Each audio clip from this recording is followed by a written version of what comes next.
ভালো স্বামী হতে চাইলে আগে শুনতে শিখুন। অনেকেই মনে করেন ভালো স্বামী হওয়া মানে শুধু অর্থ উপার্জন, দায়িত্ব পালন কিংবা উপহার দেওয়া। কিন্তু বাস্তবতা হলো একজন ভালো স্বামীর আদর্শ গুণ হচ্ছে মন দিয়ে শোনা। আপনি যদি সত্যি আপনার স্ত্রীকে ভালোবাসেন এবং সম্পর্ককে গভীর করতে চান, তাহলে আগে শোনা শিখতে হবে। একজন স্ত্রী চায় তার কথা কেউ গুরুত্ব দিয়ে শুনুক, তার অনুভূতিগুলোকে কেউ বোঝার চেষ্টা করুক। আপনি যখন কথা না কেটে মন দিয়ে তার অনুভবগুলো শুনবেন, তখন সে আপনাকে বিশ্বাস করবে, আপনাকে আপন করে নেবে। শুধু নিজের দৃষ্টিভঙ্গি চাপিয়ে নেওয়া দিয়ে যদি আপনি তার চোখ দিয়ে পৃথিবীটাকে একবার দেখতে চেষ্টা করেন, সেখান থেকে সম্পর্কের গভীরতা তৈরি হয়।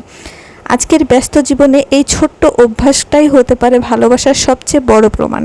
তাই ভালো স্বামী হতে চাইলে আগে শোনার শক্তি গড়ে তুলুন, কারণ মন দিয়ে শোনা মানেই ভালোবাসা আর সম্মান আর বোঝাপড়ার প্রথম ধাপ। তাই নিয়মিত আপনিও এই অভ্যাসটি আপনার জীবনে গড়ে তোলার অবশ্যই কিন্তু চেষ্টা করে যাবেন। ধন্যবাদ সবাইকে। আসসালামু আলাইকুম।